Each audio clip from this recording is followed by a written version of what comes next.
to Cambridge Model College, Model Degree College. এটা লং pending issue 2013 চনৰ পৰা পেন্ডিং হৈ আছে। এইবাৰো অসমৰ শিক্ষামন্ত্ৰী আৰু হায়াৰ এডুকেশ্যন ছেক্ৰেটাৰী কমিশ্যনৰ কথা হৈছে, তেখেতেও বাৰে বাৰে ৰিকুৱেষ্ট কৰিছে। ইমান দিনে মই কৈ আহিছোঁ যে মোৰতো সমষ্টি নহয়, মই ইণ্টাৰফেয়াৰ ঠিক নহয়, যিটো মোৰ সমষ্টি হৈছে। তাৰপিছত মই ৰোজাৰ মাহতো দুবাৰ আহিছোঁ, লেণ্ড ডনাৰবিলাকৰ লগত বহিছোঁ, তেখেতৰ ইছ্যুজ আছিল।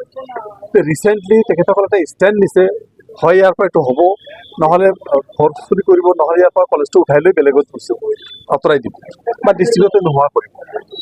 সেইকাৰণে ইয়াৰ আগতে ডিচিৰ লগত কেইবাবাৰো মিটিং হৈছে, চাৰ্কুলাৰ ছাৰৰ লগত মিটিং হৈছিল, লেণ্ড অনাৰৰ লগত মিটিং হৈছিল। আজি আমি ইয়াক কৰিলোঁ যে জোৰ জবৰদস্তি আমি নকৰোঁ।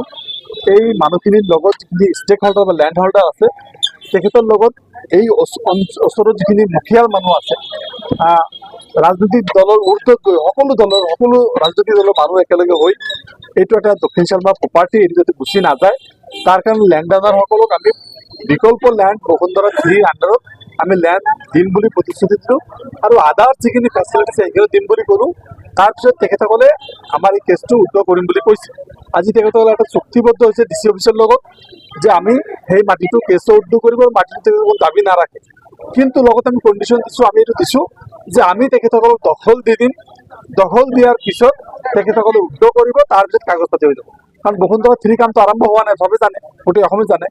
বসুন্ধৰা 3 হ'লে আমি তেখেতসকলক মাতিও দিম আৰু বেলেগ যিখিনি সুবিধা, কোনোবা যিখিনি চাকৰি, সৰু সুৰা চাকৰি যিখিনি আছে, third grade, fourth grade, night guard, মালিক, বিভিন্ন ধৰণৰ চাকৰি থাকে তাত, পিয়ন, চকীদাৰ, যিবিলাক য'ত যেনেকৈ এডজাষ্ট কৰিব পাৰে চেষ্টা কৰিম। আজিৰ পৰা কি নিৰ্মাণ কাৰ্য নহয়, আজি আমি ৰিপৰ্টটোৱে পঠালোঁ যে মানুহবিলাকে দিবৰ কাৰণে ৰাজি আছে। এই ৰিপৰ্টটো হোৱাৰ পিছতে ইতিমধ্যে আমি তেখেতসকলক লেণ্ডো দি দিম আৰু আমাৰ উদ্যোগ কৰিব কেছটো, তাৰপিছত মেডিকেল আৰম্ভ কৰিম।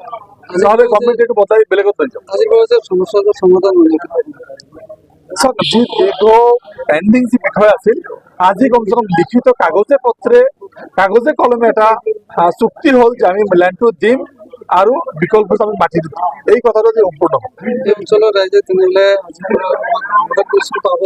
নিশ্চয় এইটো পাব। আপোনালোকে নিশ্চয় জানে, যোৱা 3 দিন 4 দিন আগত এডুকেশ্যন মিনিষ্টাৰ ডাঙৰীয়াই অলৰেডি স্পষ্ট কৰিছে যে এই লেণ্ডটোৰ লগত তেখেতসকলৰ আৰু কিছু ইছ্যু আছে। সেই ইছ্যুবিলাকো মানে আমাৰ এতিয়া এইটো সৈনিক স্কুল বনাব পাৰে, মডেল ইংলিছ মিডিয়াম স্কুল বনাব পাৰে, তাৰপিছত এইটো আমাৰ ইঞ্জিনিয়াৰিং কলেজ বনাব পাৰে, পলিটেকনিক বনাব পাৰে, ডিগ্ৰী চায়েন্স আৰু কমাৰ্চ ষ্ট্ৰীম আমাৰ লয়াৰ আছামত নাই, গৌৰীপুৰৰ বাহিৰে, সেইবিলাক খুলিব পাৰে। তো অপশ্যন বহুত দিছে। আমি চিন্তা কৰিম যিটো ৰাইজলৈ গৈ যিটো আমাৰ অঞ্চলৰ কাৰণে ভাল হয় সেইটো কৰিম।